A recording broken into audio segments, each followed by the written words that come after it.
Somebody just texted us, I'm eating a piece of king cake now. So good.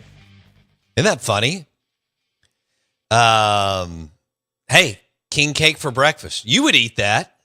This is more obviously up your alley because it's got the sugar that you like. You know, you're more of the sweet tarts, Skittles, Twizzlers, you know, all that kind of stuff. I think that's because the icing, I think, appeals to you. Honestly, it's the inside. It's the inside. Okay. That's what I guess is what, cream cheese? I'm assuming. Yeah. As long as I don't think about it. I'm not a king cake expert, but I'm fascinated by the fact that, you know, like Rouse's sells over 500,000, if not more. And, you know, Robert St. John is going to sell over 17,000. And there's just so many king cakes. I know. And look, Beagle Bagel here in Madison's done a great job with it too. It's, but yeah, the whole business piece for me is fascinating and cool. Well, we missed a business opportunity here. Oh, we may have to take advantage of it next Mardi Gras. Okay. We should have made a ghost kitchen, you know, and just did DoorDash and just DoorDashed a bunch of king cakes because people are ordering them left and right. Okay. So we could have DoorDashed it, you know, and you could have outsourced the king cakes from like Rouse's. Yeah. Okay. And resell them on DoorDash. Okay. You think that'll work? It has. A guy got in trouble for it recently. Really? Yeah. Ghost. I don't know why. So instead of flipping houses, he's flipping king cakes. Love it. Why would What's wrong he with get in trouble? It was going to Costco and buying all the big muffins and big all this and all that, and just hosting a late night sweet spot. Okay. And he's making money, and then somebody got wind of it. They snitched on him. I would think the margins are not that good if you're buying them, but you know it's probably decent. I don't know. DoorDash, you can flip that price on anything. You pay 25 cents for a muffin and sell it for $4. Oh, okay. Yeah, but I don't think you're buying a muffin for 25 cents. Nah, I guess not. I mean, I don't know of any, but maybe somebody does. I haven't been to Costco. Yeah, I've only been twice. Terrifies me. Yeah, Wendy still gives me a hard time. I got all fired up and became a member, and she's like, I knew you weren't going to go. Now, they do have some good stuff. I went once, overwhelmed. Second time I walked straight back out. That's smart. Yeah. It's too much. So, yeah, I wish them the best, but I mean, they're not worried about that. They're doing great. They're fine. They're just fine. We are the Out of Bounds Show, ESPN 105.9 The Zone.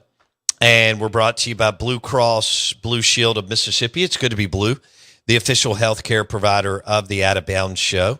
Blue Cross Blue Shield of Mississippi. Southern Miss, Mississippi State's moved to tomorrow because of rain and weather and so on, but they'll still play their basketball game tonight against Texas.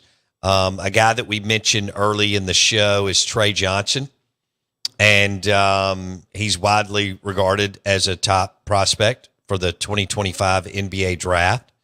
He's a 6'6" dude that can shoot it and put it on the floor, and 40% from 3-point range, 88% from the free throw line, and special talent and lottery upside, according to NBADraft.net. So that's Trey Johnson, freshman guard for Texas. Texas isn't that good. They should be. But again, we've talked about it. They promoted from within when Chris Beard got in trouble, and you know, it doesn't look like this guy's going to figure it out. But I don't know.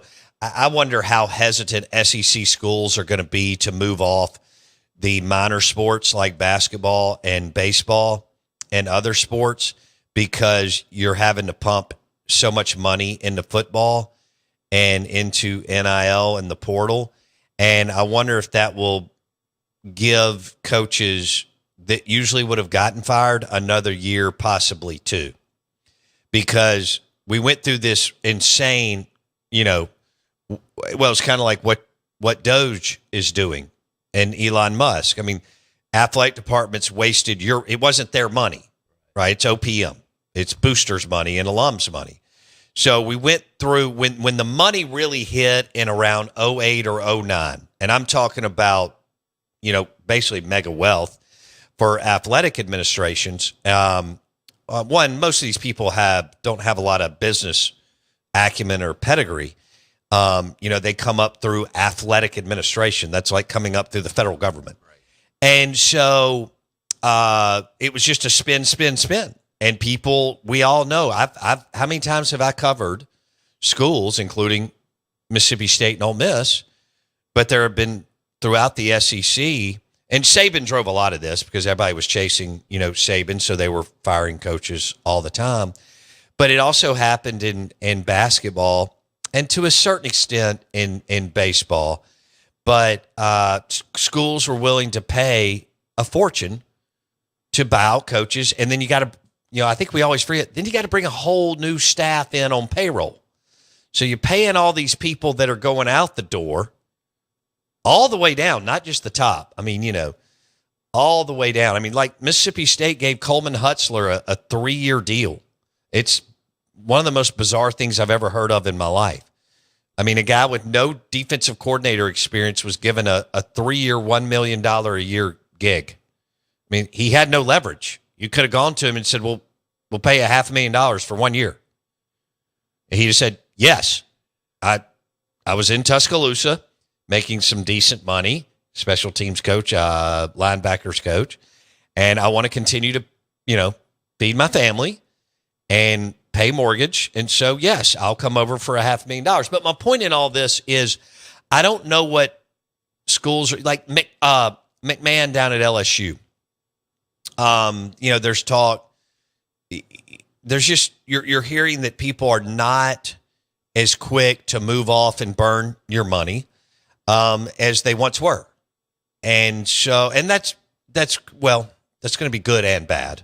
But some coaches actually, with one more year, are going to turn it around because we are so quick to to bring the hammer. And then some will just, extend your misery as a fan. But I do wonder where the buyouts are going. And I wonder if you actually need to sign coaches long-term. We made up this theory that you had to be on 4-year contracts, but then other states, ours is 4. Other states have done 6 and, 7-year contracts, which makes no sense. But now you have to ask the question with the roster turnover, why do you have to tell a kid that the coach is going to be there for 4 years? I mean, I thought it was silly in the first place. I thought it was something we kind of made up in the world of athletic administration. But when you look at it, you have to ask the question, why would I extend a coach? I mean, more than like 2 years. Sure. Hey, Mark Smith is our coach, and we're excited about him, and he can have a 2-year deal. And that's plenty. Huh? And his buyout will be little to nothing because unless he's got suitors, what's he going to do? And if he leaves, we can hire somebody else. Right. Got to give it to him, though. The agents got rich. Yeah, I mean. And the coaches got, guys like, like Derek Dooley, he got bought out at Tennessee. Jeremy Pruitt got bought out. Joe Moorhead hit a lick. Houston Nutt. Yeah.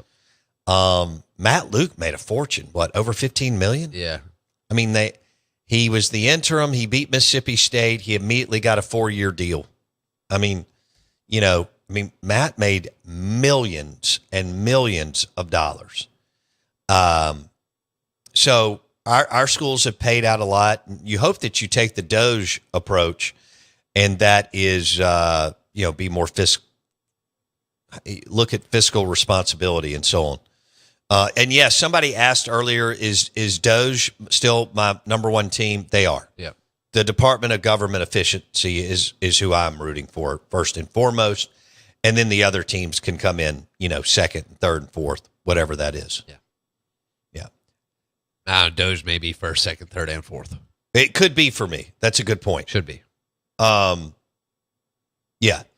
Josh is Josh is on our text line, 601-885-3776. And he says, okay, MSU is screwed then.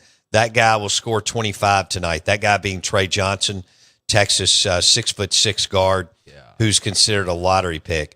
Nick, also very confident in Mississippi State's perimeter defense. He says, fully expect that guy to drop 30 points tonight. All right. Going back to the fact that Jackson and his friends lost their car one year down in Mardi Gras for hours and hours. Three Hump Camel said, lost our car at Magic Kingdom for like an hour. We were not even partying. That's pretty impressive. Yeah, I mean. That's, yeah.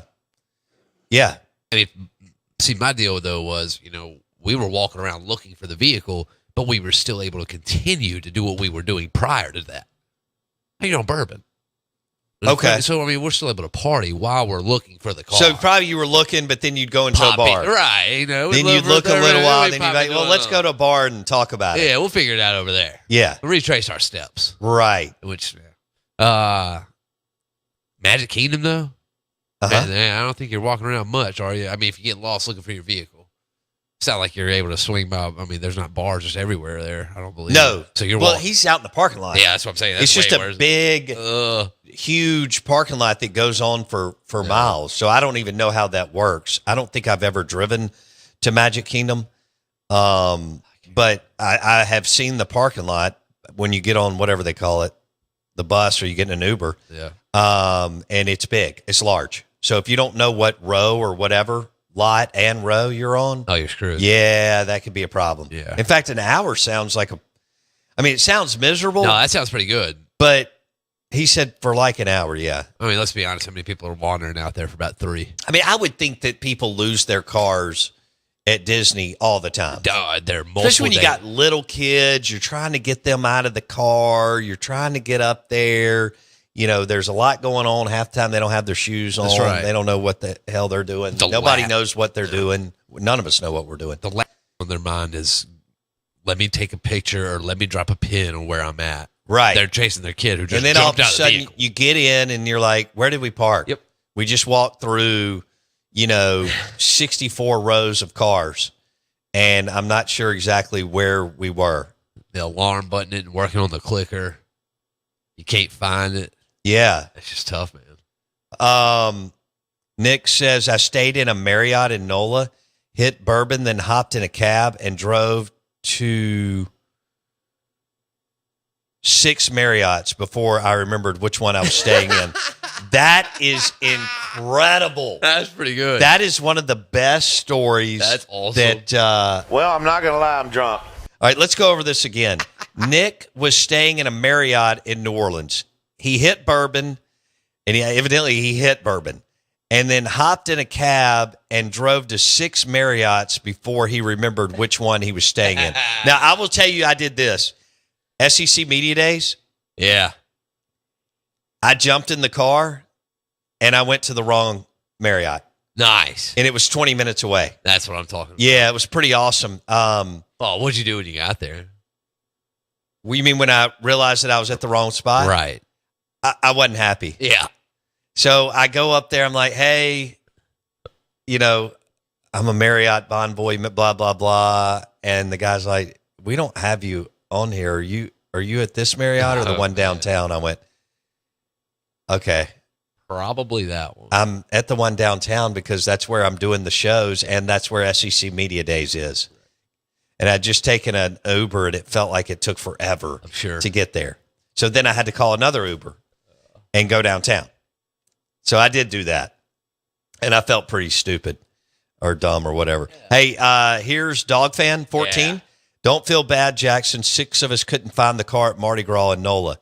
It was about 22 years ago. There you go. I mean, so you have some people who were there with you. Right. I mean, obviously 22 years ago, you didn't have an iPhone. You couldn't drop a pin. Right. We had iPhones. This was like 12 or 13 probably. Okay.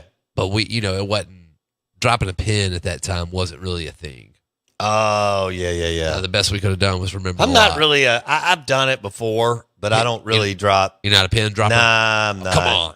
But I need to, I need to, I guess, become Well, one. I mean, it just depends. I mean, it has its benefits. Obviously, if you're in a parking lot, you can drop a pin right there, and then you can always get back with the GPS from your said device. Or, if someone asks you where you're at, you just type "I'm at," and then it says "send current location." Whoa, Yeah, that was interesting. Okay, well, that's something that I'll keep in mind. Next time I may need to know where I am. Yeah, I probably. That's why I like our parking garage at the airport. I mean, it's just one garage. Yeah, I mean, you know where you're at. Right. I mean, you're not going to spend that much time looking for your vehicle there. You can lose it. You can lose it, but you're not going to spend that much time. No. That's why I love that we have a small airport. I did too. I love it. I talk about it all the time. Jacksonville, the airport. Small rules. airports are awesome. Yes. I say it all the time as a kid and probably in college, and maybe just you think you want to fly into big airports. You don't. What do you think the fastest you've ever gotten through the airport is? Ooh. Like in Jackson. In Jackson, I forgot my wallet. I was going to pick out one of our first barrels, maybe our first one. I was going to do a show, actually. And by the way, getting equipment through, sometimes I figured out that you just have to tell Delta on the app prior to, because post 9/11, they think if you're taking anything other than a pencil, that it could be a problem. So I forgot my wallet, and I was almost to the airport, and I called Wendy. And I guess she was on the way back because it was in the morning, right? On the way back from taking the kids to school. I said, you've got to go to the house, grab my wallet, and start coming towards the airport, and we'll meet. Yeah. And I made it within a few minutes. Now, when we flew out Christmas, we just barely made it on the flight to Jamaica. Really? Yeah, I don't know what happened. What? But,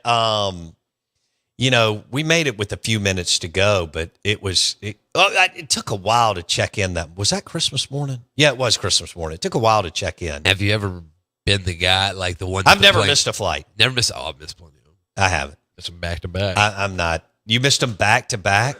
Where were you at the airport bar? I was in New Orleans. I slept through the first one. Okay. Went home and booked another one. Went home to the hotel? Yeah, or went to my buddy's house. Went to the house that we're staying at. Booked another one. Southwest was gracious enough to give me another one for free. Okay. Yeah, I slept right through that one. Then what'd you do? I woke up. I was like, I got to get to Austin, Texas. And I finally just grabbed another one and flew out. Thankfully, they were all comped, or I'd have been very upset. But, man, I was tired. Man, I was tired. There was so much going on. It was Christmas break. I didn't feel. Where were you flying? To Austin. Oh. Yeah, I mean, I had time. I had a little time to spare. Well, because you're single and you have nothing to do. That's right. Yeah, I get it. I mean, I get it. But have you ever been the guy that the plane's waiting on? Have you ever been the last guy on the plane? No, but I've been close. Okay, yeah. But I'm usually there early. Early enough, yeah. Yeah. Well, I mean, all right, I'd so rather, what? Yeah. The rule of thumb is what? 2 An hour. hours early, hour early? Yeah, an hour-ish. Is that change You're in fine. Jackson? No, I think Jackson's. Now, look, if Jackson is, they do like to hold you up. Oh, yeah. No. Even though there could be 10 people trying to get through. That's The right. fact that we have to check everything and take our shoe, the whole thing's ridiculous. I mean, Homeland Security, the whole thing's ridiculous. Yeah. So I could get on my soapbox about Right. that. Yeah. I think I made it. I mean, but I've got the little thing. What's it called? The pre-check? Yeah. But in yeah. Jackson, they don't care. You have this worker there that lets the other people in before what's it called? PSA or something? TSA. Yeah, TSA, pre-check. He would rather let 37 people in that don't have it Right. while you're sitting there. Right. Yeah. He was I've flown through there. oh, no doubt. I mean, I've gotten in there. I've pulled up 10 minutes before a flight left and got in there.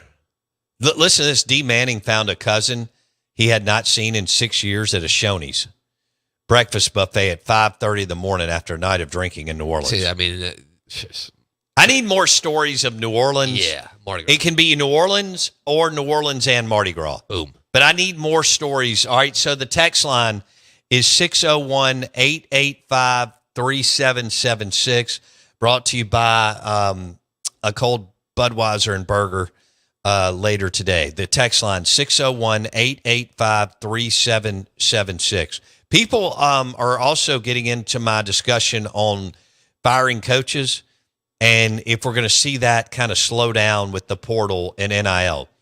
I think there's a chance that we will. Not there will be others that will pull the trigger, but I think you may see basketball, baseball, and of course, tennis, soccer, all that. You're going to have to keep those coaches, I think, now if they're on the line, borderline, stay or go. You keep even a few $100K. Plus, they've got assistants and so on. It just racks up. It just adds up. Yeah.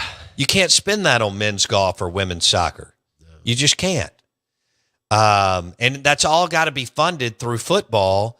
And so the model is kind of like our federal government. I mean, none of the divisions underneath your athletic department make money except football and maybe basketball. And that's probably a stretch, especially if you've re-upped your coach and like we have with Jans and Beard they're making a ton of money. So, you'd have to really do some things to make money in, men's basketball. You're not going to you may make Mississippi State may be the only one to make a little bit in baseball, but they also spend a lot. Yeah. And then, women's hoops, men's golf, women's this, men's this, none of that's going to make any money.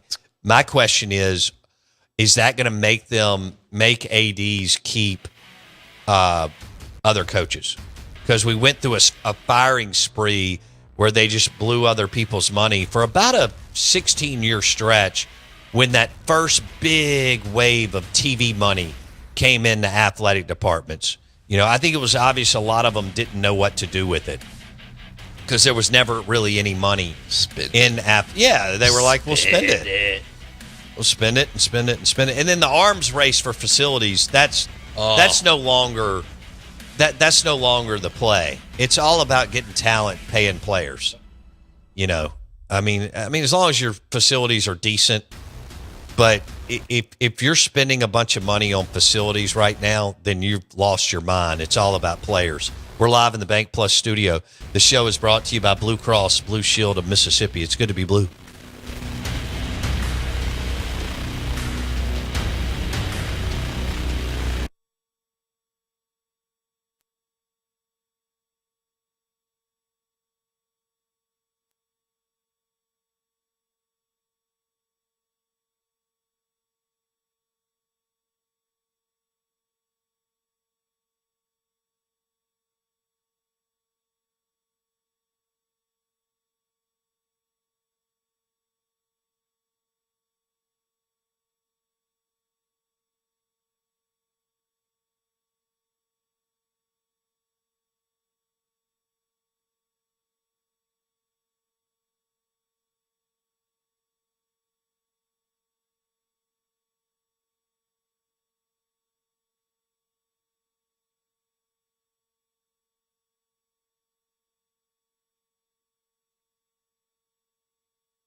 Stand by for audio. Got it. It's 8 a.m., and you're tuned to Mississippi's #1 choice for non-stop sports. The Out of Bounds Show with Bo Bounds. Where am I? On the Zone 105.9 and online at thezone1059.com. Good morning.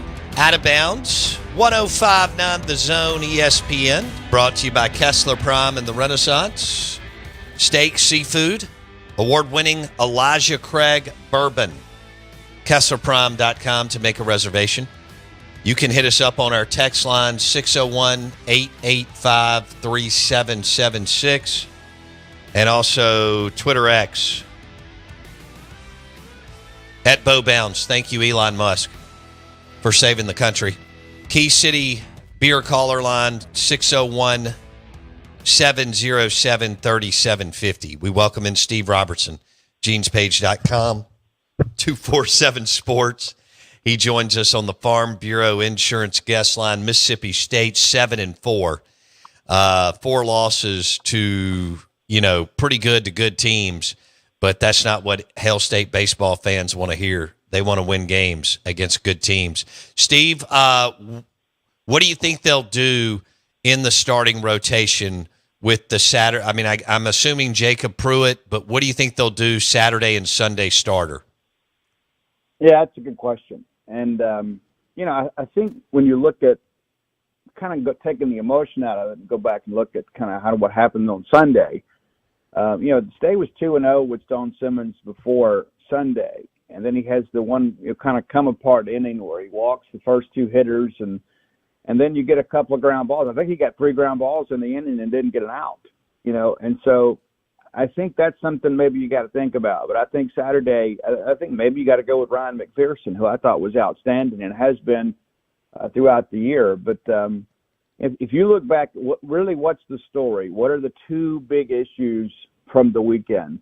Well, you got a quality start on Friday. You won going away, right? You didn't get a quality start on Saturday, and you got a less than quality start on Sunday, and then you lose those games. I mean, you get in too big a hole, and against Power 5 competition, you can't spot anybody a lead. And I think when you look at what the bullpen did in Saturday and Sunday, you've got to really consider, you got to backfill behind those guys, obviously, right? I mean, because, if you start Ryan McPherson, you can't have Ryan McPherson come out of the bullpen. However, with what you saw from Dane Burns and Mekhi Grant, I think those guys perhaps need to pitch some more innings. But, we'll find out today what they're going to do against Southern Miss, and you've made that a much bigger ball game because of how the weekend went. I mean, it's already a big ball game because Southern Miss is a great team, right? But yeah, I mean, this team is that struggled to get quality starts over the weekend and then couldn't get the big hit late. I think if you look at all 3 games last week that State lost, you had the tying and or go-ahead run on base in the ninth,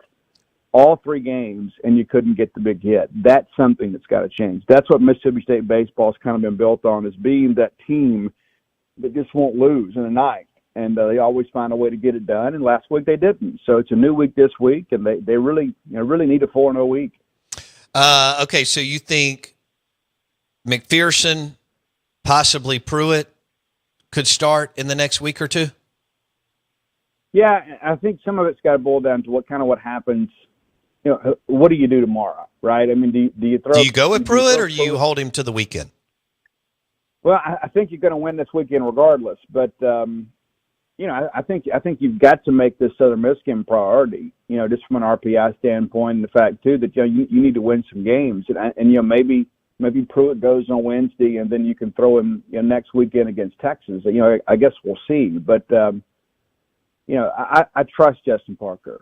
Of all the people on the Mississippi State campus, I probably trust he and Chris Jans the most, as far as guys that are going to formulate a good plan to go out there and get you a win. And so, the Carson Ligon thing is a little bit interesting, because, we go to every scrimmage and his last 2 outings in the spring, prior to the season, were kind of what you've seen, where he kind of gets off to a slow start and then kind of settles. On Saturday, it was just both innings were, difficult. But that's the one thing I look at and say, what is it that he sees that feels like, hey, this is a guy that I can mold, into a weekend guy. I mean, the results just haven't been there, right? I mean, the reality of it is that nobody's bigger than the program, and nobody's guaranteed anything. I'm surprised Justin Parker went with Carson Ligon. I really am. I'm surprised. And I'm surprised it happened in the first place, and then I'm surprised it happened as long as it has, just because of the expectations for the program. Steve Robertson, genespage.com. He goes to every game. He's got great Hail State baseball content on 247sports, genespage.com. Who needs to play more in the lineup, Steve? Well, I really like Reed Stallman, and I have really throughout the fall and the spring. When State, added him out of the portal, some people were a little concerned because, the batting average last year wasn't great. I mean, the numbers were good. I mean, his home run numbers were good. His RBI numbers, his relation to at bats was really good. They really felt like this was a guy that was on the verge of a breakout year, and I think the early returns kind of reveal that too. But I think he's a guy that needs to get more ABs. I think maybe initially you thought, well, we'll just platoon him and Downs out in left. I think you got to find a way to get him in there. He did some damage over the weekend, and a lot of people in the National College baseball media that were there were asking me, hey, what's the deal with the Stallman kid? That first home run he hit on Saturday or Sunday was, an upper deck shot, at the Astros ballpark. And that's not a wall scraper by any stretch of the imagination. But, he's a guy that is kind of acclimated well. I think he probably needs a few more ABs. And Aaron Downs doing some good things, too. And so you've got the pieces there. I mean, that's the thing. I think when I look back at that, you've got runners at second and third with one out in the ninth against Arizona. I mean, sometimes just a routine fly ball to right gets the job done, and State struggled to do that. So they got to find that guy, right? You got to find that guy that is going to be able to be a game wrecker for you in the ninth. And unfortunately, last week they weren't able to see a guy emerge and do that. Steve Robertson on the Farm Bureau Insurance Guest Line. This interview brought to you by two brothers, an older brother in Starkville, Mississippi, Bar and Grill and Bistro. Check them out. I guess today with Texas in town, or tomorrow, as Steve mentioned, the Southern Miss game, and we did earlier too, was moved to tomorrow because of potential weather. How concerned should Mississippi State fans be? Very concerned in the 7-4 start?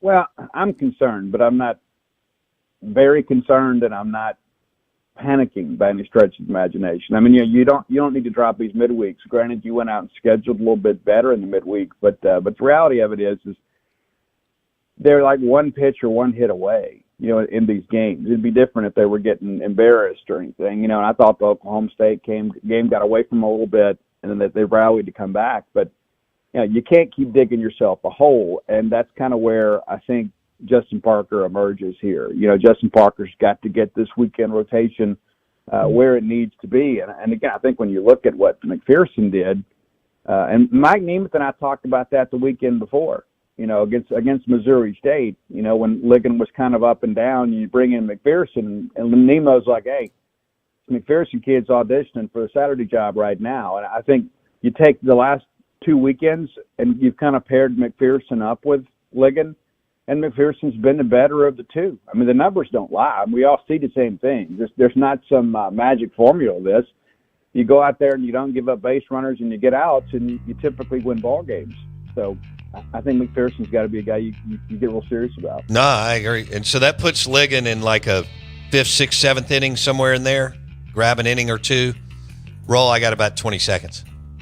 Yeah, I think so. Yeah, I think there's still a role for him. I just think right now I don't know that you can trust him on the weekends as the starter. No, you can't. All right, Steve, we'll do it again soon. Thank you. See ya.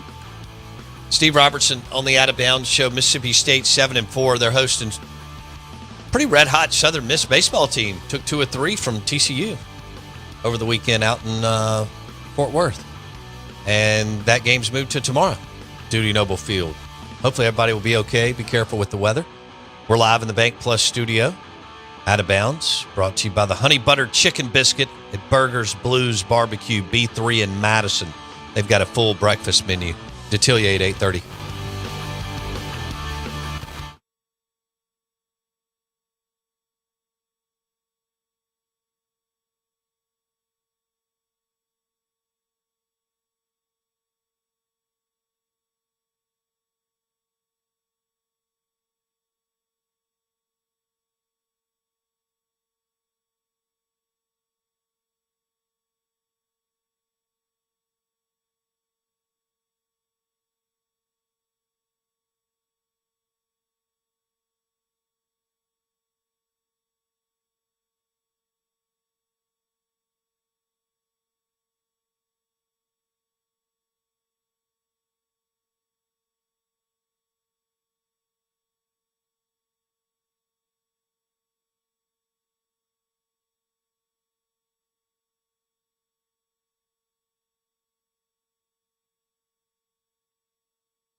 Oh, okay. What was his name?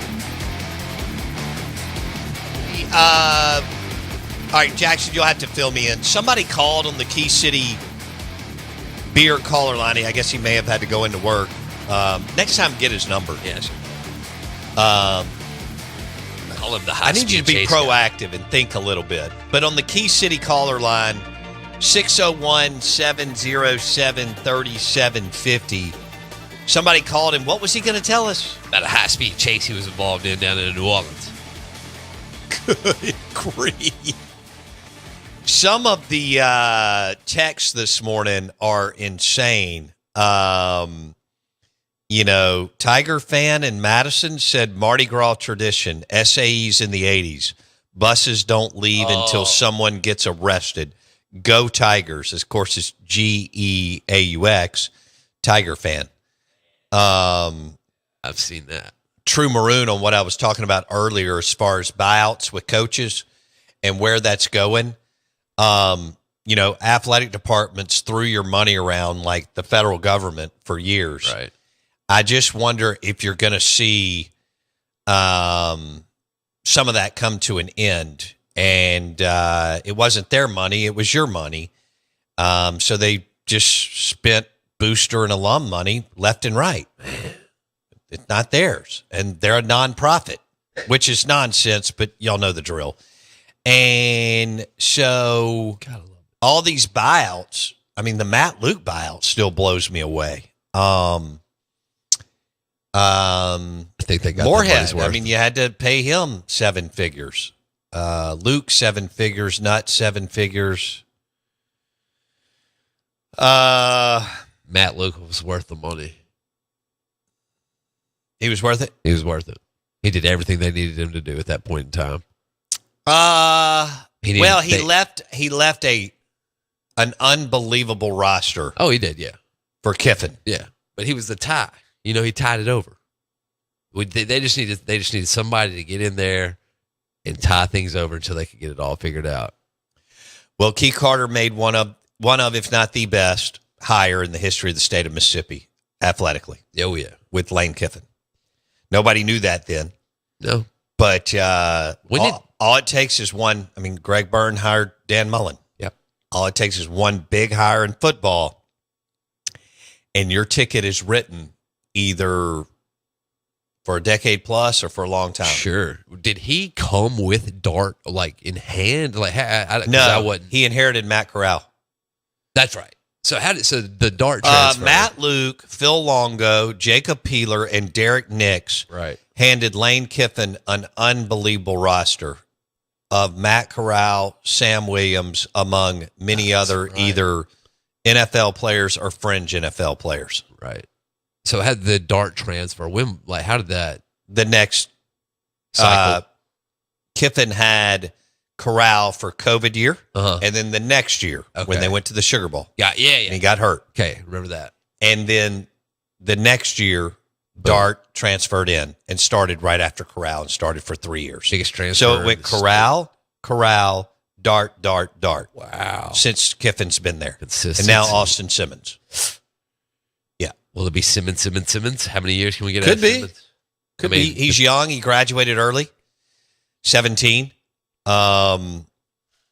He played a little bit. He had the big possession against Georgia. Yeah. Where Dart went down, rolled the ankle or whatever it was when the Georgia guy jumped on top of him and he led Ole Miss down for a touchdown. Yes, we did. Actually, he's like that 6 was or 7 because Ole Miss, kicked field goals majority of that day, but it worked because Georgia's offense was Ole Miss's defense was good. We all know where Beck was at that point in time. Terrible.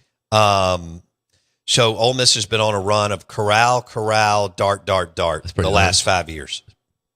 I mean, Mississippi State hasn't had that type of playmaker at the quarterback position. When they did, Nick Fitzgerald, Dak Prescott, good things happen. Even Chris Relf, who won't ever get the credit he deserves because people worry about what he couldn't do instead of what he could do at 255 pounds. Believe me, Ole Miss fans know what he could do.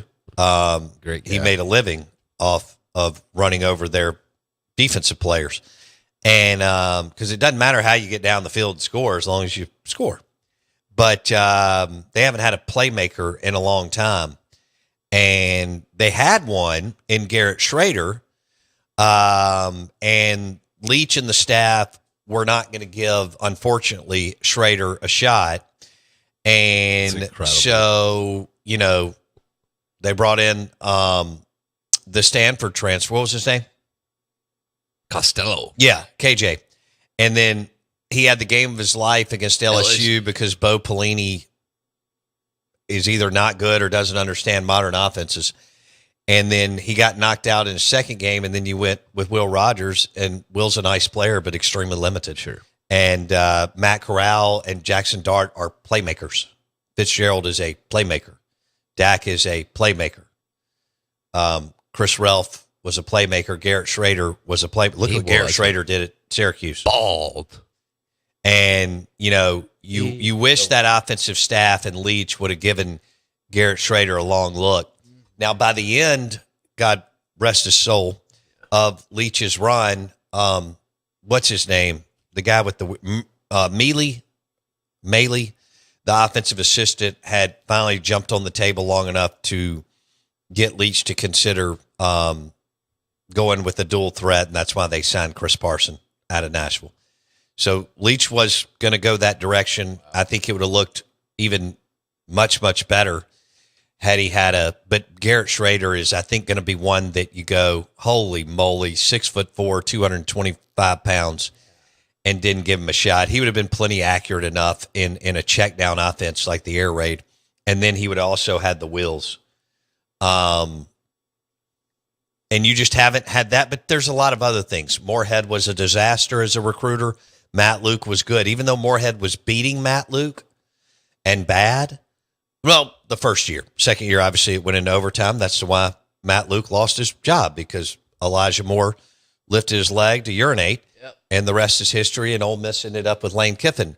But Matt Luke was running circles around Joe Moorhead and his staff. I mean, it wasn't even close. And then, Leach left it to administrators to recruit, and that was a disaster. And so now and then you decide to go with an inexperienced head coach.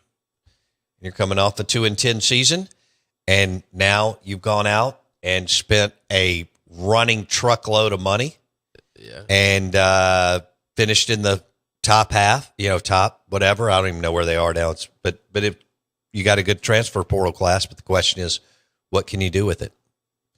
I think Ole Miss takes a step back. I don't think they're, but they've got a great schedule, so they still may go 9-3. But a little bit tougher home schedule. Florida and LSU, I guess. But South Carolina and Arkansas, I don't think scare you at home. You better be careful. I know. Beaver came in hot. I know. He's hot last year. I know. How he did a good job. Really good job. They got rolling. I couldn't believe it. I mean, they were all. You've just had to be solid the last few years with the disruption. Well, they got hosed. They did get hosed in the LSU game. You're right. Unbelievable. Yeah. First game of the year? First SEC game of the year for them, probably? It sounds like, I feel like that was an early September game. So, yeah, it was early.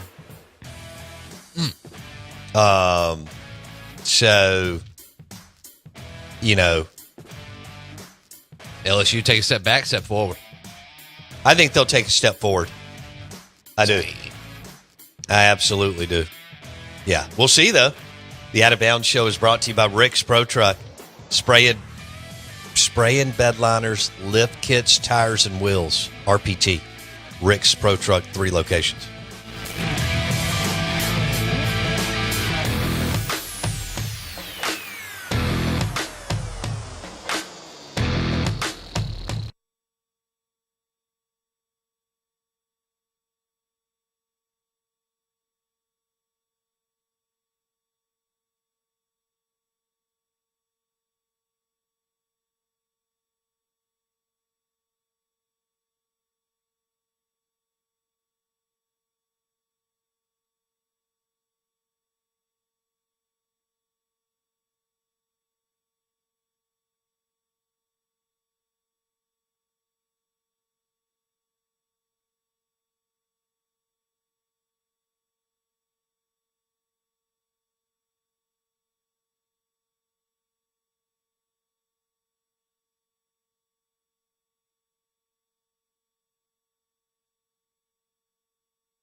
All right.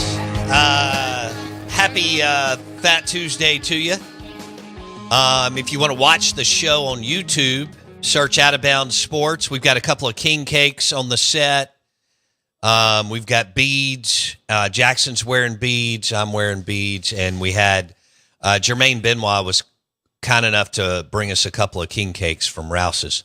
And so that was super sweet. She went to Homa over the weekend and did some of those parties and floats and all that. So we are the Out of Bounds Show, 105.9 The Zone ESPN.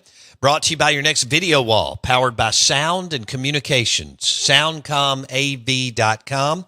If you need a video wall for your business, school, or university, Sound and Communications. Mike Detillier, New Orleans Saints, LSU NFL Draft Insider. Mike D joins us on the Farm Bureau Insurance Guest Line, WWL Radio TV New Orleans. He's on every day with Bobby Hebert and the crew. Mike D, are you partaking today, or are you done with all the festivities? Man, first of all, I heard you say somebody from Homa brought you some king cake. Yes. Okay. I have a home that's actually maybe 15 minutes from Homa. I love it. So yeah. See, I'm partaking today. We've been moved up a little bit, only because of fear of some high winds coming in, starting later in the morning and into the afternoon, where they're giving winds 40 to 50 miles an hour. Goodness. And so, with these double-decker floats, is sort of taking risky stuff, parading that around. So, yeah, I'm riding in Rex, and we have just started to move a little bit. And so, yeah, it's all great.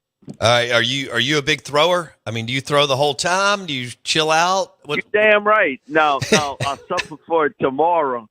But it's more my hip than my leg, than my arm. Put it to you that way. Yeah. I went and bowled 4 games on Sunday, and my glutes were sore as all get out yesterday. Mike, age is. Well, it catches up to you, but this is my 4th parade I've rode in this year, and so you sort of get used to it. Okay. Do you have to wear a mask when you're on the float, like the cool mask? You don't have to, but I do have one on because everybody else does. Because they hollering at me now because of the fact that I don't have it on. But come on, I can't do no interview and have no mask on at the same time. Come on. Mike D is on a float. This is cool. He's our Fat Tuesday insider, Mardi Gras insider, live from New Orleans on the Out of Bounds show. Mike D, if you had to project where Travis Hunter will go in the NFL draft in the first round, how early does he go off the board? What I think happens is either they make the decision or a trade up. Cam Ward goes 1, and Abdul Carter goes 2 to Cleveland. And then I think Travis Hunter peels off the board at 3. So if that's Giants, if that's Titans in some kind of deal, but I think he goes as the 3rd overall pick. He's my number 1 rated player, and he's unique.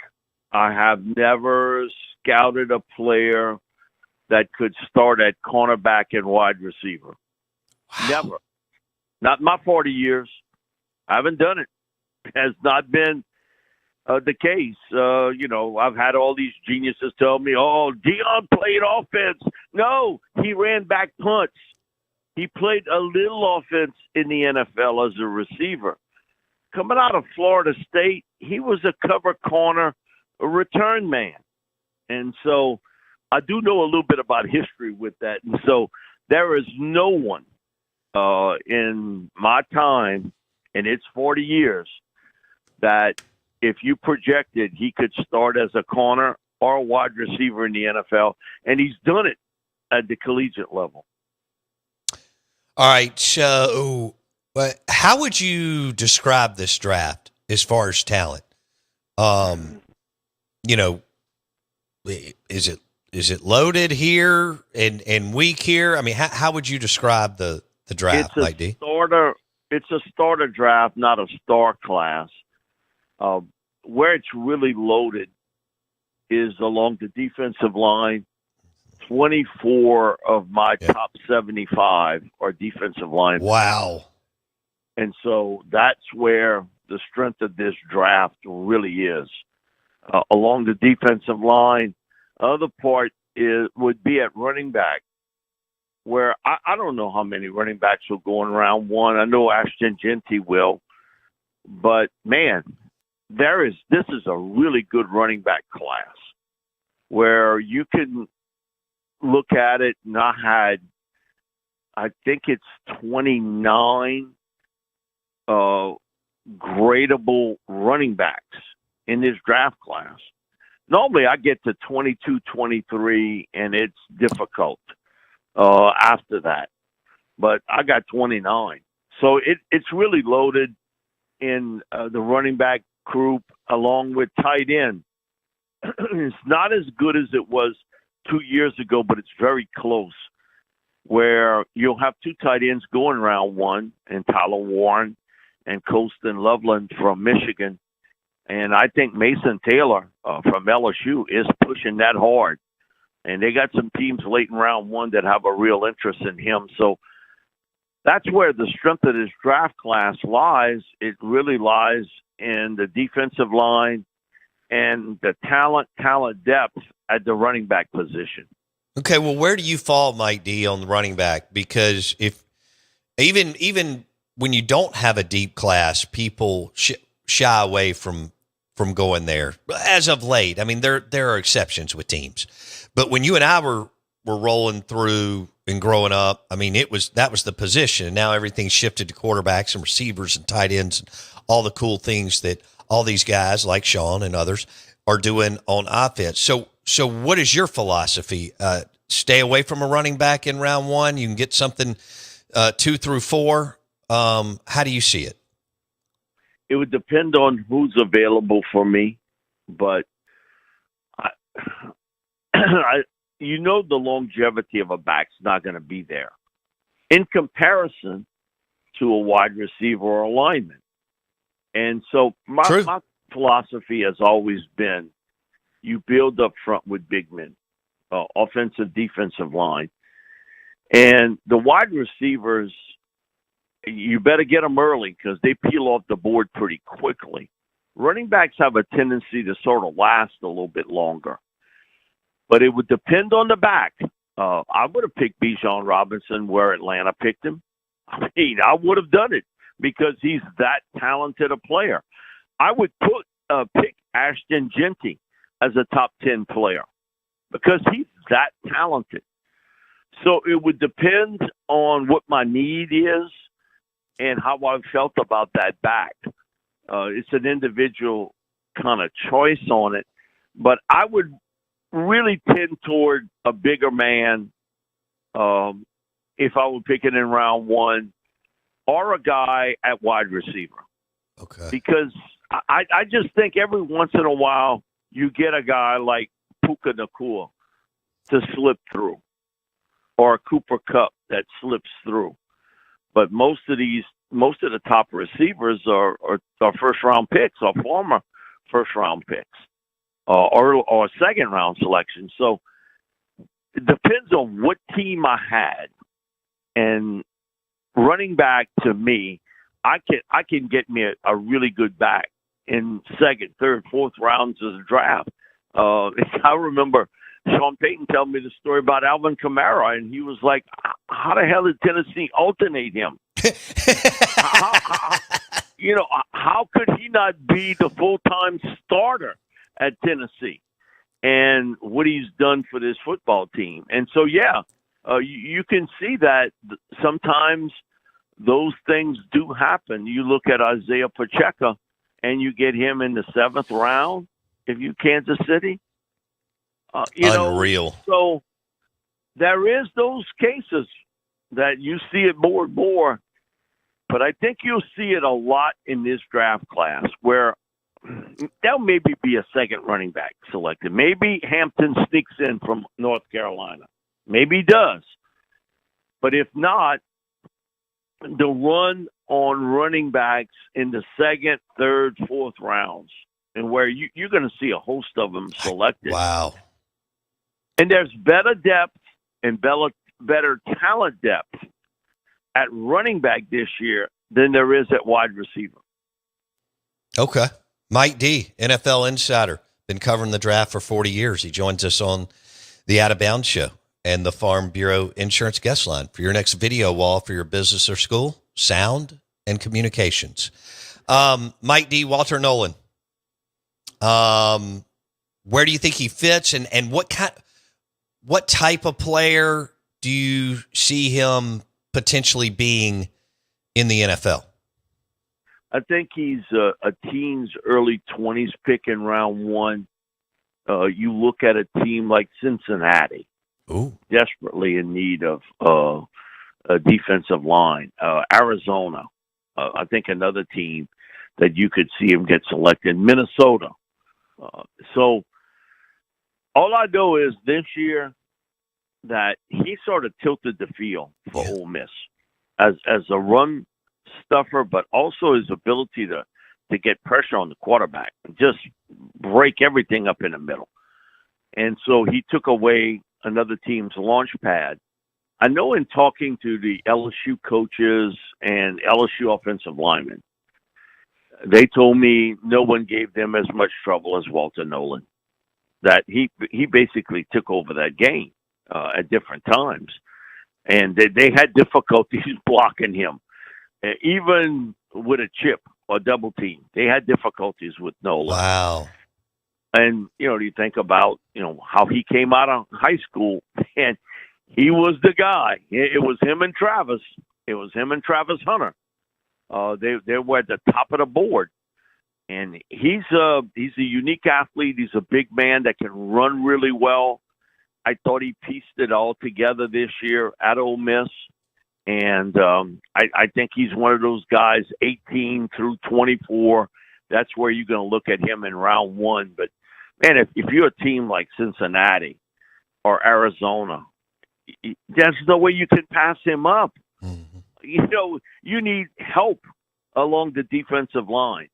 And he gives you that big man help. And the fact that you're getting an interior player that can also rush the quarterback is a huge plus. Because of the fact a lot of these guys, they don't move like what Walter Nolan can. I mean, he's unique with that. There ain't a lot of big men that can get up the field. And everybody has fallen in love with Shamir Stewart, Texas A&M. Great athlete. My question is, where's his production? If he's that great, look at his numbers as a player. He doesn't have them. Doesn't. Is he a great athlete? Yes.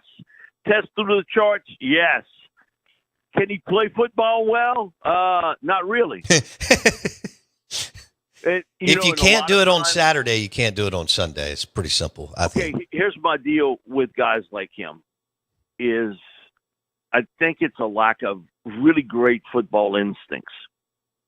Because athletically, a guy like Shamir Stewart, he should have dominated at the collegiate level, and he didn't. And there is some hesitancy in his play. That tells me, from an instinctive standpoint, he doesn't quite get it. And he gets caught sort of peeking, looking around to where it's sort of breaking down for him. But this is the time of year you got people who don't watch players extensively, but they watch them at the combine, they fall in love with that, and they put them out there.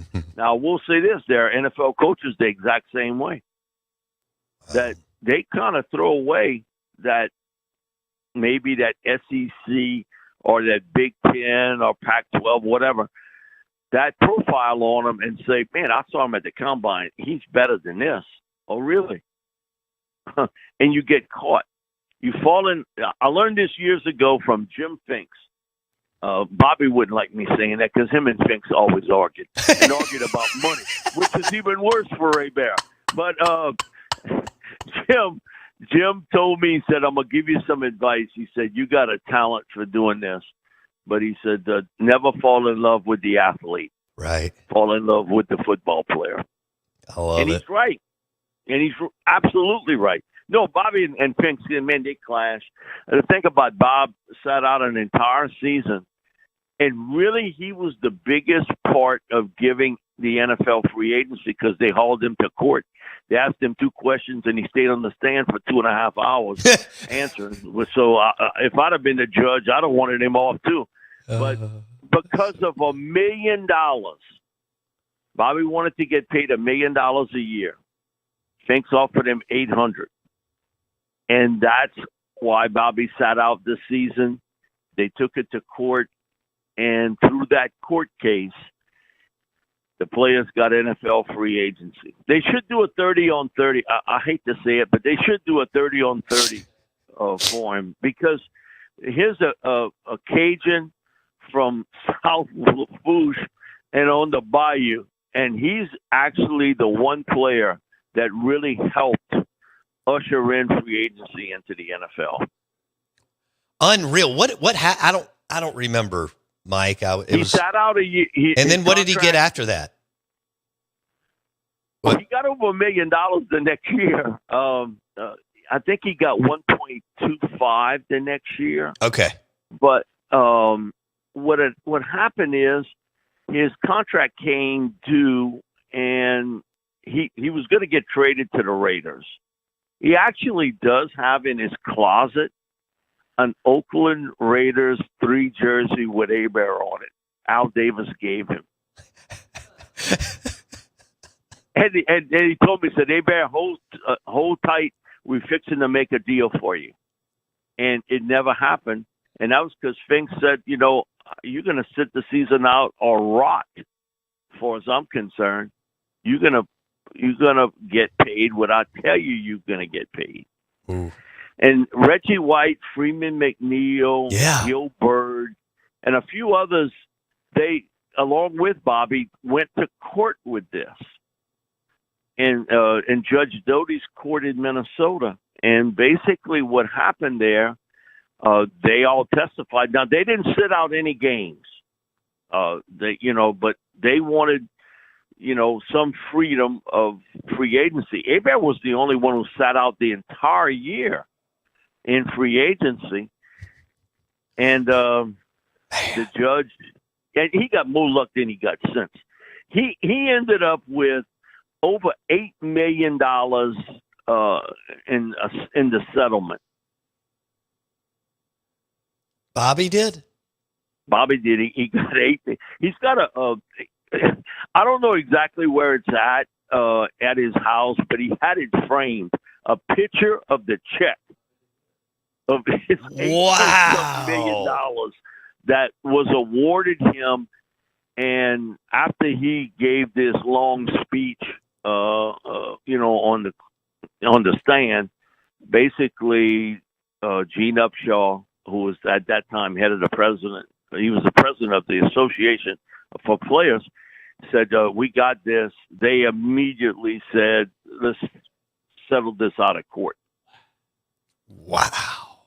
And that's how they got free agency. Bobby That's how free A-Bear agency came apart. Bob was a big part of it. I tell him that all the time. And I know a few people that are involved with Hollywood South. I've told them about it. They were like, well, hearing him talk, because he's come couple of functions with me and said, hearing him talk, I could believe how they would want to settle after hearing him for 2.5 hours. But it was just 2 questions. But boy, he gave him the speech. Man, did he give him the speech. Damn. All right, one more, Mike D. I got a couple of minutes here. We had a Saints fan on the text line, Mike Detillier on the Out of Bounds show, WWL Radio TV New Orleans. Please ask Mike D if the Saints are looking at Jackson Dart. I would think that they are looking at the quarterback group, and Jackson would be part of that. I've always felt, I've told you, in the season, after the season, and now, he's a first-round pick player. Now all of a sudden everybody's jumping on the bandwagon. My thing is, did you watch him play? Come on, he can play, and he can play at a high level. He's got a good arm. He's accurate. He knows where to go with the football. Very intelligent. He puts a lot of work into his game. He's a first-round pick guy. Now, the big question is, where in round one would you pick him? Because I think that's, for me, the bigger question than anything else, of where in round one he'll go. But are the Saints interested? The Saints have taken a long look at all the quarterbacks, all the top ones. Wow, that'd be crazy. That'd be, wild if Dart ends up in New Orleans. And you expect him to be the third one behind Cam and Shador?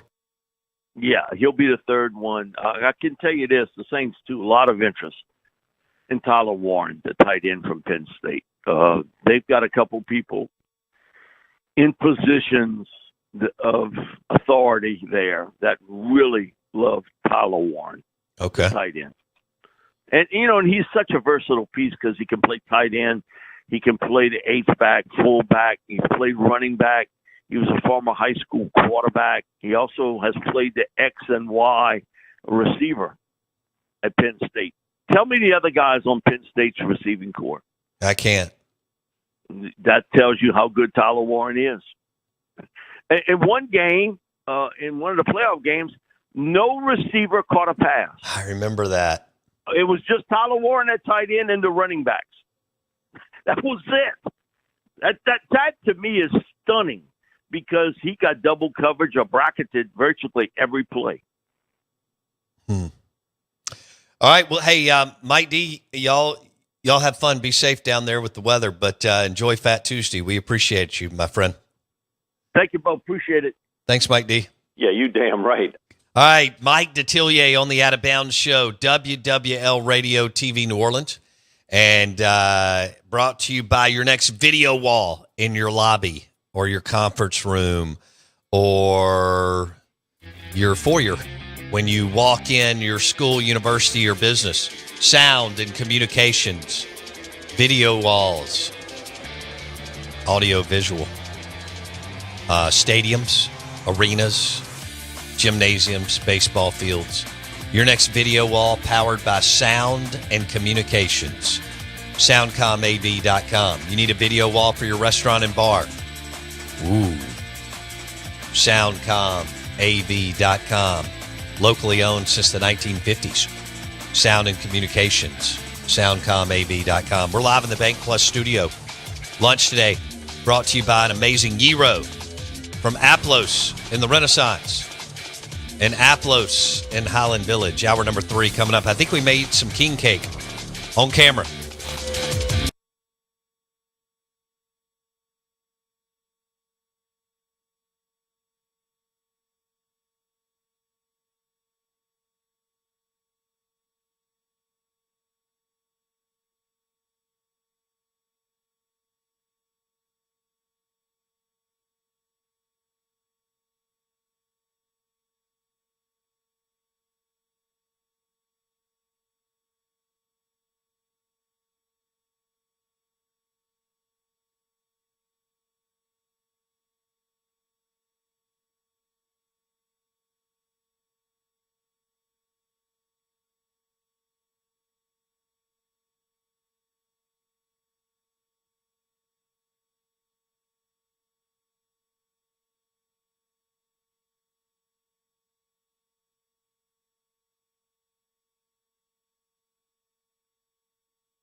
Say, kids, what time is it? It's 9 a.m. and this ain't okay show. It's the Out of Bounds Show with Bo Bounds.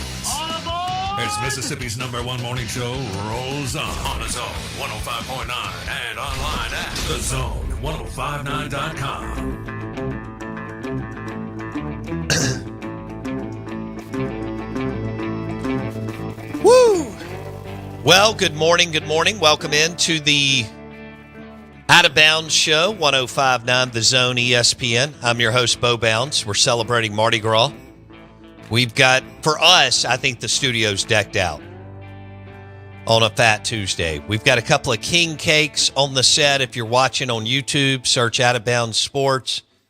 I'm wearing beads. Jackson's wearing beads. We're feeling really festive for Fat Tuesday and Mardi Gras as we wrap up the last day of carnival season before Ash Wednesday. Want to say good morning to you. We're live in the Bank Plus studio. Bo Bounds, Straight Funk with us, who lost his car at Mardi Gras once. Told us that, shared that story with us for hours. And but you found it. So to me, that's a win. We've had stories left and right about New Orleans and losing cars and all sorts of other things too that I may or may not read from the Budweiser text line 601-885-3776, Twitter X at Bo Bounds, and thank you Elon Musk for saving this country. My number one team that I'm rooting for is Doge, and the Key City Beer caller line is 601-707-3750. Who was calling earlier that was going to tell us a story? The high-speed chase guy. The high-speed chase. Okay. Said he was involved in a high-speed chase down there. It may have been on accident. But next time, will you get their number for us? Sure will. So that we can call them back. So that'd be a great story to share. Hey, the show is driven by Hartley Equipment. Their new dealership now on Church Road. They just moved. We'll be there Friday. We'll be at Hartley Equipment on Friday, and now is the time to stop by there and check out their X-Mark, all right, zero-turn mowers driven by Hartley Equipment, among other things that they have, like Mahindra tractors. And we'll tell you all about what's going on there this week. They're having a big, I guess, party, right, Brooks? Mm-hmm. Basically, party, grand opening on Friday. Hartley Equipment is now on Church Road. X-Mark zero-turn mowers for you right there at Hartley Equipment. That's your kind of mower, Jackson Meadows. Zero turn? Yeah. Of course. Yeah. You move and grooving that thing, just slicing and dicing. Yep, cold beer. Oh, come on. Cut the yards. Don't they have they got little cup holders now, don't they? Yeah. That's partying. There's no doubt about it. I mean, what else do you need? Brooks Roberts will join us in the next segment to tell us more about everything that's going on at Hartley Equipment. Just moved on Church Road, Madison, Gluckstadt. I've been by there several times, and Cameron and the team are all excited about it. It's a beautiful, beautiful piece of property right there on Church Road. Easy to get to. Your next zero-turn X-Mark mower powered by Hartley Equipment. And, of course, Mahindra tractors and so on. So we're live in the Bank Plus studio. We had a good show today, man. Yeah, it's Fat Tuesday. Fat Tuesday. I got the beads on. We got the king cake. We're going to cut that later. I'm going to make a Tito's Espresso Martini with it. Of course, they asked me down. They know when I go get ice. Right. That I'm making drinks. Yeah. And Sally was like, "What are you making?" And I said, "A Tito's Espresso Martini." She was like, "Will you make me one?" I went, "Yeah." The Madison mom in line, she went, "I'll take one too." I thought that was great. Of course. These ladies know how to party. Well, I mean, if anybody does. That's why we're going to have a ladies' day up here. And one of the cocktails will be a Tito's Espresso Martini. Isn't that the whole reason dudes party? Yes. It's ladies' party. That's right. Yeah, look, man, whether it's a restaurant, a bar, a function, an organization, if you get the ladies, everything else takes care of itself. It is the recipe. Right. Ooh, baby. It's not even a secret. Ooh, baby. No doubt about it. Get that guy drunk. I bet he'd fight everybody. You know a guy like that? I know a few of those guys. Been there. Was that something that was like part of the deal in Clinton? Yeah, absolutely. We're part of Hines County. Yeah. So, you got to be ready. Get that guy drunk. I bet he'd fight everybody. Well, we don't. Hines County, baby. We got to, stand up and stand strong. Yeah. Sometimes you just got to, Sometimes you got to throw down. You got to throw down. Sometimes you got to get thrown down. Sometimes you have to knock someone out of their shoe. Sometimes you got to get knocked out of a shoe. I didn't realize that my topic on buying out coaches was going to go where it did. I just think you're going to see more and more athletic directors give coaches an opportunity to have one more year outside of football because of all the money that they're trying to pump into NIL. And so if a basketball coach, women's or men's, a baseball coach, a softball coach, even if it's $750K or $1 million counting the head coach and assistants, right? For a while there, they were throwing around money like the federal government. Right. Okay. It was crazy. The TV money came in and they just threw your money around. Like the federal government's money laundering, they bought out coaches left and right. And we did some of that in this state. Houston Nutt got a chunk. Joe Moorhead, Sylvester Cruz, Ed Ogeron got a little chunk. The money kept going up as the years rolled on. Right. But, Eddie O got a little chunk. Houston Nutt, Matt Luke, Sylvester Croom. But definitely Joe Moorhead because the TV money had really, and Matt Luke because the TV money had really kicked in. What else? Ole Miss had to pay out AK. Mississippi State had to pay out Howland a little bit. And I just think, and look, man, Howland he was winning.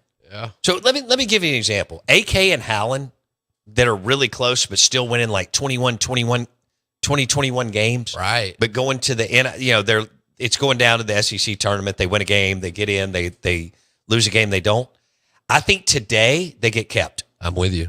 You keep them, you retain them. Right. That's where I think it's going. I'm not saying that's always going to be the case because there's never always going to be, nothing we talk about is going to be 100%. Sure. But people are already calling for Lamonis's head, which I think is absurd. Yeah. Okay, so he just won 40 games, and he didn't have his ace. They actually turned a couple of guys into aces last year, but Dome was supposed to be the number one starter, and he never threw, really. And then, of course, Steven and Durangelo ended up being awesome. And then they got hosed by the G5 athletic directors on the NCAA baseball committee, which makes no sense. It should be Power 5 driven, or Power 4, I guess. We're not Power 5 anymore, are we, Bo? Pac-12's gone. But back to, I believe that athletic directors will be more cautious and think twice about firing coaches with multi-million, especially outside of football, with 7 figures left on their contract. Like somebody said, Sam Purcell needs to go. Are you crazy? Yeah. You got to win in football. Sam Purcell can win 17, 18 games a year for the next 3 years. He should be fine. What are we doing? And also, Mississippi State, I expect them to start 2 new guys this weekend. I guess they're going to have to throw Jacob Pruitt tomorrow, so he won't be on the weekend if he is going to be in the future, because you got to beat Southern Miss tomorrow because of your 4 losses. And then we'll see what McPherson does and maybe some others. But I don't think you roll Carson Ligon out although this would be the weekend, wouldn't it? Because Queens is coming in. Queens College. Yeah, I thought they were named after the rock star. Yeah, you did. Hell yeah, you did. All right, that's awesome. Just remember this. Guess what? Texas still sucks. And they're coming in to start, well, not this weekend, but next weekend. The Longhorns are. The Out of Bounds Show is driven by your next Zero Turn X Mark mower from Hartley Equipment.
All right. Man, we're rocking. I don't know what Jackson's playing, but it's heavy metal. And sounds pretty good. Looking for my sheet of paper here. Hey, we're excited to have Juniker Jewelry Store with us in 2025. Highland Colony. It's actually right around the corner from us. And if you're looking for an engagement ring, necklace, bracelet, earrings, Juniker Jewelry Store in Madison, locally owned. And John and Corey with Juniker want to see you. Whether it's an engagement ring or a necklace or a bracelet, all at Juniker Jewelry Store, Highland Colony in Madison. They got pinky rings? No. No? Well, they may, but Come on. I mean, they have like real deal stuff, not stuff that you would trip on. Easy. I know my man Nick Fulton told me he had me a pinky ring. Oh, okay. Well, he's coming back up to make Tito's Martinis for us. Is he? In the next week. He's a pinky ring guy. Fair enough. That was random. We are the Out of Bounds Show, ESPN 105.9 The Zone. We're excited about doing a remote on Friday from Hartley Equipment. They just moved to Church Road, which is exciting. And I've been over to the dealership several times now, and we're going to crush it for them this Friday, and they're going to crush it. And whether you're talking about zero-turn Exmark mowers or Mahindra tractors or steel blowers and everything in between, and generators, they've got it at Hartley Equipment. We wanted to welcome in Brooks Roberts with Hartley Equipment joining us on the show. Brooks, good morning. How you doing, bud? What's up, buddy? I'm good. Thanks for having me. Well, we're glad you're here. I know y'all are glad to finally be moved in. Correct. It was a lot. I bet. I mean, when you move, a dealership, there's a lot going on, but y'all have a great piece of property right there on Church Road, easy access. So you and Cameron and the team have to be excited about that. No, we're very excited. Of course, we've been there for about 2 weeks now. Okay. And it looks great. Some of the guts and nuts and bolts and all that still need to finish, but we're ready for Friday and the ribbon cutting ceremony on Thursday, and then be wide open right after that. So we're excited. We're ready to get going. Yeah, and it's sunshine season has started. Correct. So this is the time. This is y'all's wheelhouse for the next 8 or 9 months. And Hartley Equipment on Church Road. Now, how long were you at the other location? So since 2016, that location opened. I didn't realize it was 9 years. But I don't know if you ever went to the old location. We were kind of tucked back, and you didn't just stumble upon us. You found us if you knew where you were going. So we're excited about our new location and curb appeal and being able to be out there where more people can find us and let us serve them. Sure. All right, tell me what the Exmark mowers meant to y'all's business. Well, they were the ones that gave us a chance way back when. So between Exmark and Skag and Bad Boy and, of course, all of our handheld lines and the rental equipment and landscape and all of that, it's it's a lot, but it's been really fun watching the business grow in just a short amount of time I've been there, going on 3.5, 4 years now, whatever it is. But the guys that have been there from the start, the service department and all that, they've been there since the doors opened. So it's fun watching the benefits of all the hard work pay off. Exmark, zero-turn mowers, Bad Boy mowers, Mahindra tractors? Mahindra tractors, Skag, zero turns, Bad Boy side-by-sides.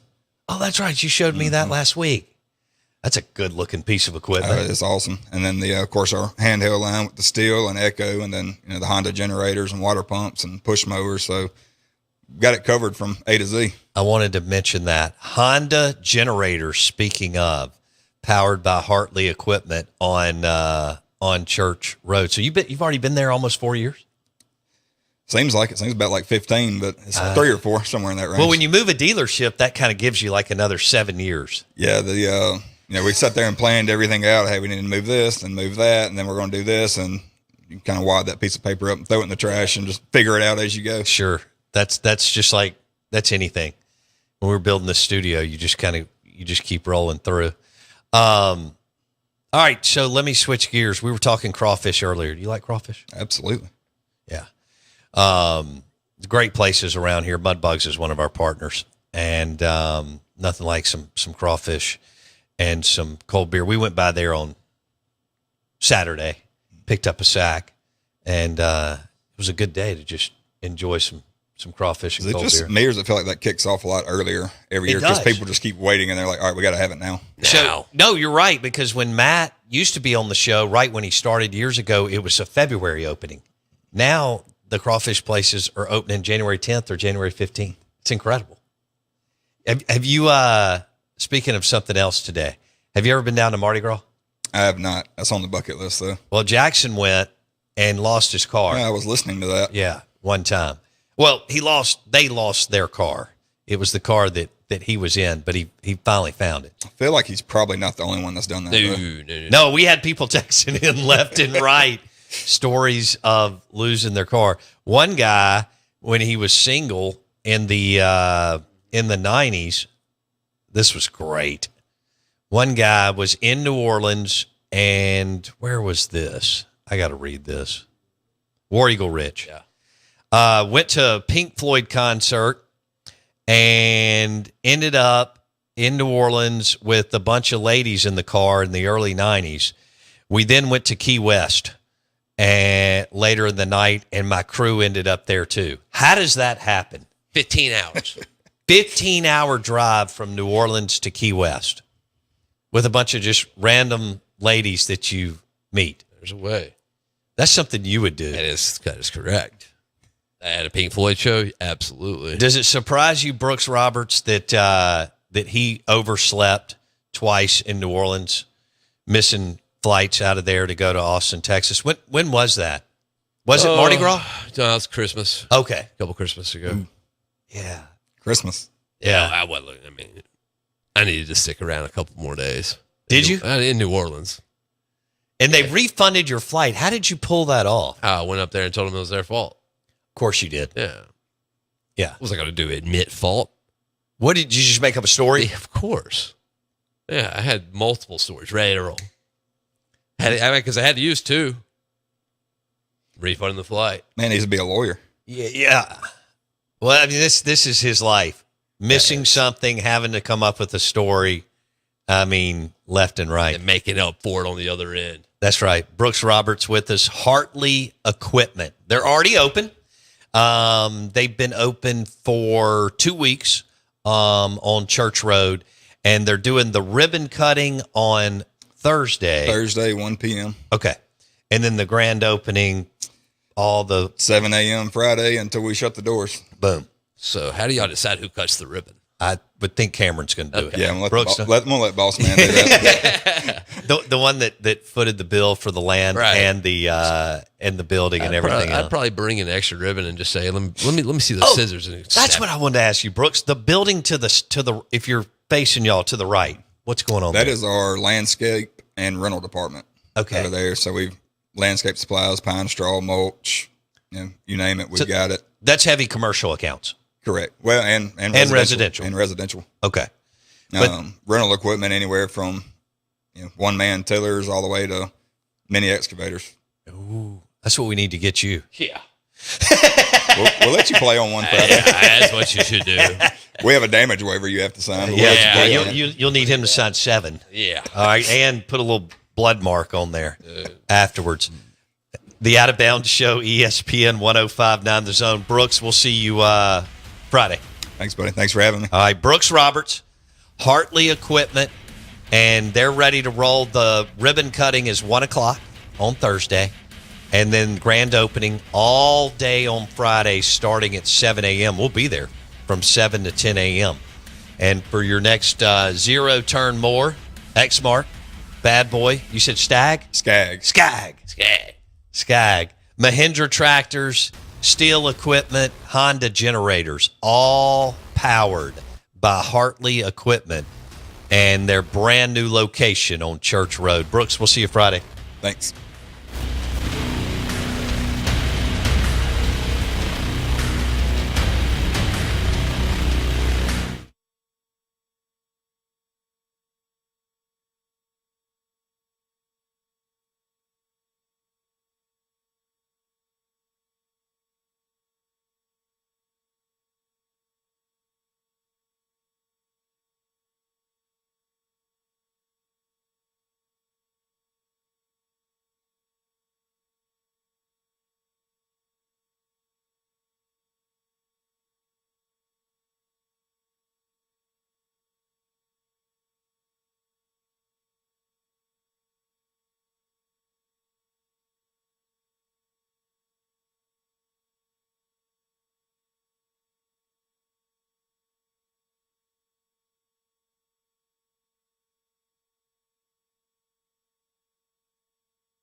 Mic check. Yeah.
Losing cars, Tito's, and Mardi.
This is going to be our Tito's Fat Tuesday Mardi Gras segment. You can watch it on YouTube, search Out of Bounds Sports.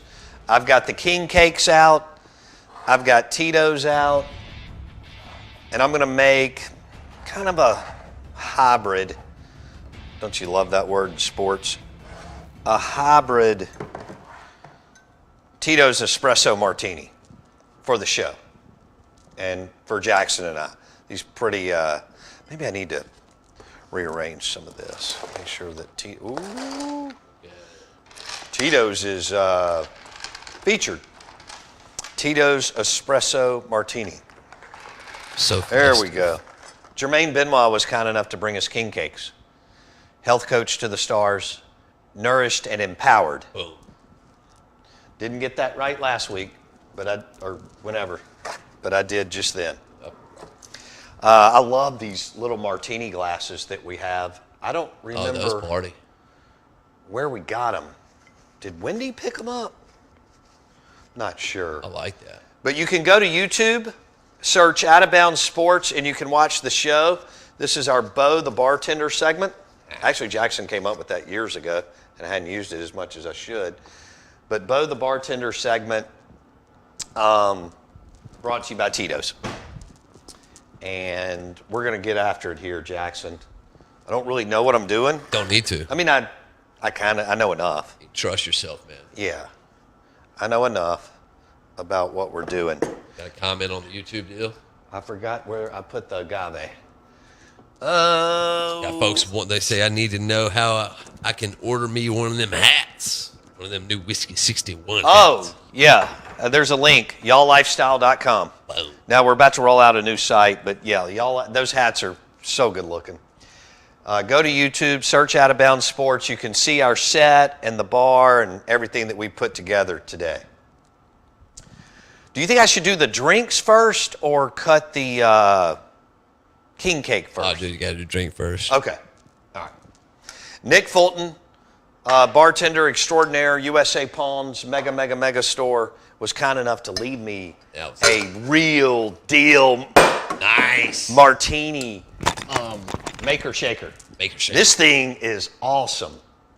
I can't remember, but we bartered. I gave him something and he gave us this, and this is what we needed.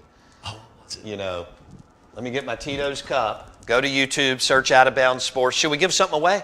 Obviously. Go and comment on Mardi Gras Fat Tuesdays or this train wreck that I'm overseeing.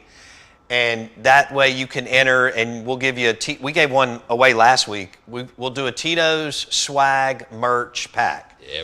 They just dropped off a bunch of stuff the last couple of weeks. So if you want to be loaded up with Tito's stuff, go to our YouTube page, search Out of Bounds Sports, and comment on it. I'll make you one too, Jackson. Well, obviously. Okay. Oh. So it's kind of trial and error, but I'm excited about it. It's more trial. I do have a shot I have a shot glass for the first time in a while, and I'm excited about that. Which one of these is open? This one. That looks like manly. That is manly. I mean, it's a hand. You know, it's a handle. It's a hand.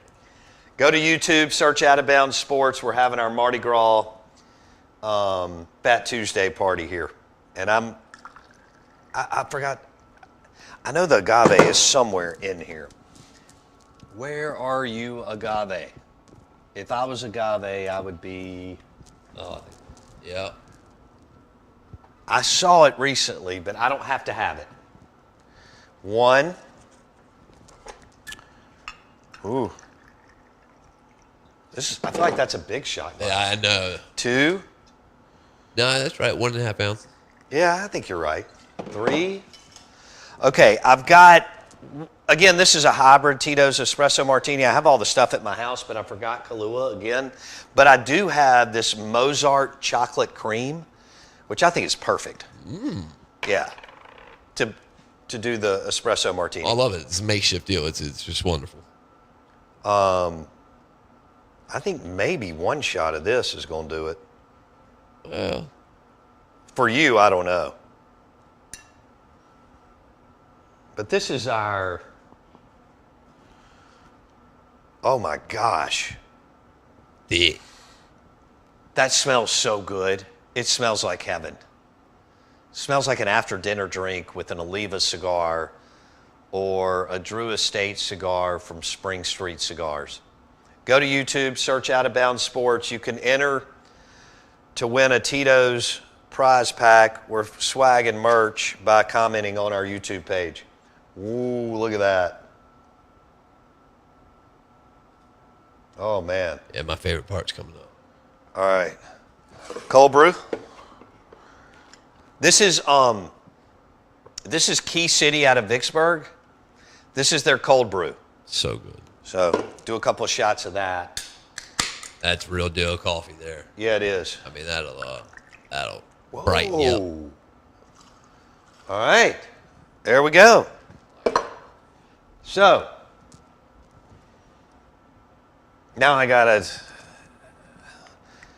do, well, that's not, I was putting the Tito's top on the Mozart chocolate liqueur. One of them, they go hand in hand. I still have to, we got time. I got plenty of time. I got plenty of time to cut Jermaine's king cake. All right, so what are we doing? Right here? Yep. Oh, okay. That's the best part. Now, when Nick did it, he had form. Ooh. Got to make sure this is right. Yeah. Ooh. This thing is, it's so this sweet. is what the pros use. I know. He offered a gold one, but we already had the silver here, if you remember right. Did he really offer us a gold one? Yeah. That's so awesome. I know, it's great. I'm trying to remember what you traded in, but there was a barter. But that thing is the best thing in the world. I'm ordering another one. You should. I am. Now you got to use the form. All right, so we're making a Tito's Espresso Martini. hybrid espresso martini for Fat Tuesday and Mardi Gras. You can go to YouTube, search Out of Bounds Sports, and you can watch this amazing performance. Nice. We got to shake. Yeah. He was two-hand champion over one. Yeah, like that. Yeah, he was two-handed. I mean, he had it down. All right. That's about it. You feel good? Feel good. Man, these things may be really strong now that I think about it, because I didn't put a lot of cold brew in it. It's probably smart. But I am going to eventually buy some beans for the show. Let's see how this looks. Oh my gosh. That looks pretty good. That looks amazing. Oh, it does, yeah. I'm so happy. Now that doesn't mean that it'll taste great, but that's half the battle. Give me curb appeal. They look good. I mean, they're a little dark. Mine at the house are a little lighter, but I didn't have any milk. I guess I could have gone downstairs. I just forgot about it. I'm gonna try this real quick. I'm leaving yours right there. Taste test. Oh my God, that's fabulous. I'm actually proud of myself. I'll leave yours here for now. Okay. All right. So that turned out really, really nice. Well, I had faith in your bartending skills. Tito's you have faith? Yeah. Tito's Espresso Martini for the win. Now we need to do this. Look at all these beads that Jermaine brought us. I mean, dude. Let's put them over the bottle. Yeah. Because it looks awesome. Well, we're just festive. I think it's cool. See, one of these says, I caught the crabs at Mardi Gras. And do you see these are crabs? Yeah, so. It's awesome. Yeah. And then this one I had on earlier today. This is a crawfish. I like that. It's a crawfish necklace. I mean, beads are obviously probably the biggest part of Mardi Gras. Yeah. Right? Because everyone's involved in it. It's not alcohol. It would be beads because all the kids are involved. Everyone's involved, and you try to get the best beads in the parade. Each float has a certain, they always have that one nice set of beads that they wait and throw out, and then it's an all-out brawl for when they throw them out. If there is a, oh my gosh, that smells amazing.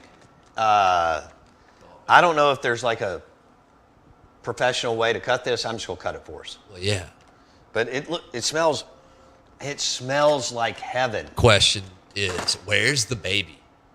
Is it outside of the king cake or is it inside? Because it's inside. Rouse still does them inside. I like that. Should I just cut in the middle? Well, yeah. Okay. Yeah. I had a knife at some point. There it is. Boom. All right. Just get you a little. You can watch the show on slice. YouTube.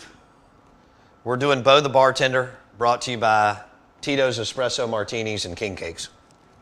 And I'm cutting Jackson a piece right now. Y'all know how much he loves sweets.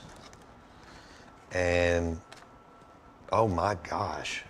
This is a pecan praline. Praline. Which is ridiculous. I mean, oh my gosh, this thing smells amazing. And then that one of the things they're known for down there, yeah? Yeah. Praline?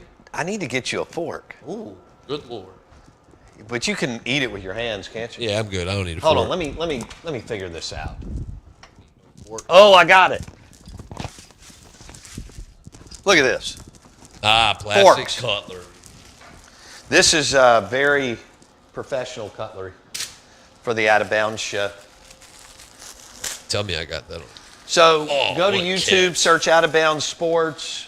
Y'all have to check out these Tito's Martinis. Can you see them on the camera? You can. I zoomed in on them. They actually look good, man. Okay. I want to say I'm shocked, but I'm not. But I'm proud. You're proud. That's it. I didn't find the agave, but it's okay. Cheers to Fat Tuesday. Oh. And cheers to the Out of Bounds show, and cheers to our listeners. That's really good. Imagine I so. can't believe it. All right, let's I'm going to cut a slice here. Yeah, we need to open that mini thing up. I don't even know what's in And there.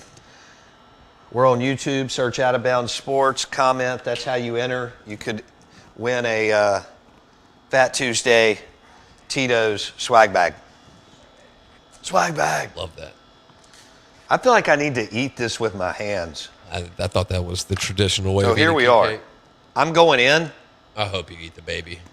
I'm going in with I think the baby's right there. Oh, you already see it?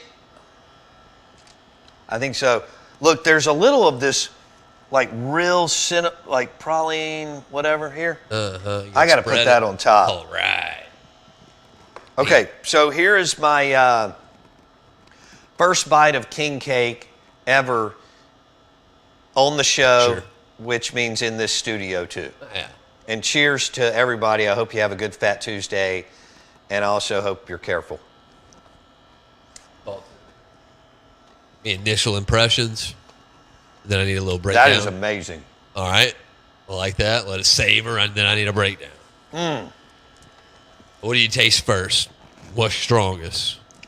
The center part, Yeah. all this, whatever that is in there, Yeah. the pecan praline is amazing. It's got a cinnamon. Is it too sweet? No. Is it too cinnamon? No. So In fact, I'm going to scoop up a little bit more of this So it's a home run. because you're going home with this. Yeah, buddy.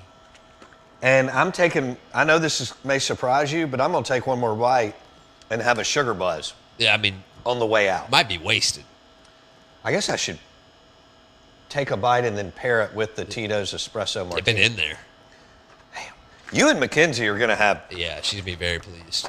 fun because this thing's going to last y'all a while. And then Jermaine also brought us this cinnamon mini king Love cake. that. Never seen those. So here's to Mark and Sally down at Beagle Bagel in Madison selling out of their king cakes today.